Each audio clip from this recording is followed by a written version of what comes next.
I never thought a single text message could end a marriage, but that's exactly how it happened. Not with shouting, not with slammed doors, just 6 words that changed how I saw everything. I'm Adrian. I'm 43. I was married to Lenora for 11 years. When we met, she was vibrant, spontaneous, the kind of woman who could light up a room without trying. I was steadier, project manager, early mornings, long days. I like structure. She said she liked that I made her feel safe. For a long time, that was enough.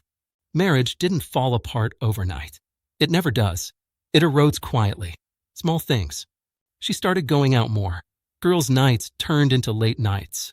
Late nights turned into me waking up alone, staring at the ceiling, telling myself not to overthink. I trusted her. Or maybe I just didn't want to see what was changing. I didn't want to be the jealous husband counting hours and checking locations. I believe that if you give someone freedom, they choose you willingly. That Friday started like any other. I came home from work around 6. The house was quiet. Lenora was in the bedroom, standing in front of the mirror, adjusting a black dress I hadn't seen before. It was shorter than what she usually wore. Not inappropriate, just unfamiliar. She caught my eye in the reflection and smiled.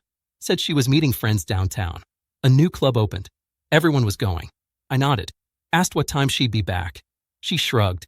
Late. I said okay. Told her to have fun. She kissed my cheek. Not my lips. I noticed that. I ordered takeout. Ate alone. Watched something forgettable. Around 10, I texted her. Asked if she got there safe. No reply. By 11:30, the house felt too quiet. I told myself she was busy. Music loud. Phone away. Midnight came. Then 12:30. My phone buzzed. Relief for half a second. Then I read it. Stop being controlling. If you don't like it, then divorce me. I read it 3 times. Not because I didn't understand it, but because I wanted to be sure I hadn't imagined the tone. There it was. Sharp. Dismissive. Final. Something shifted in my chest.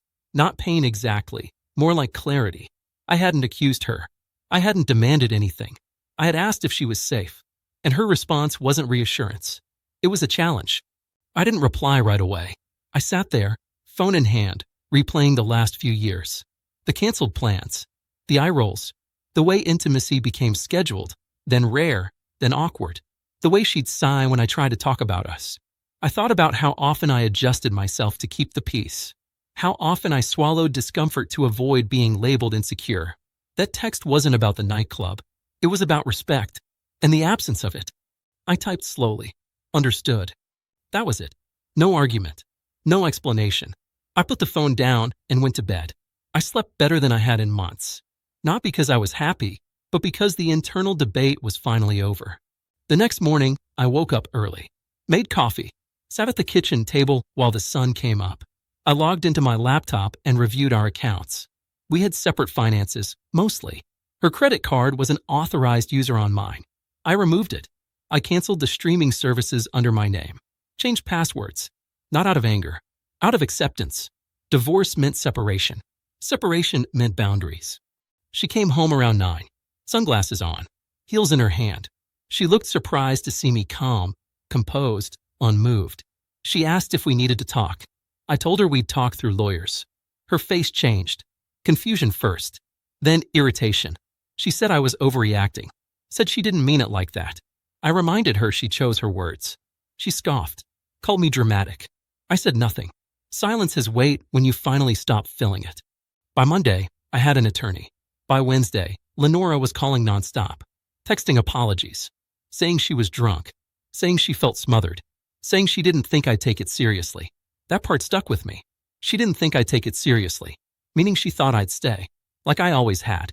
Like I always did. Friends had opinions. Some said fight for it.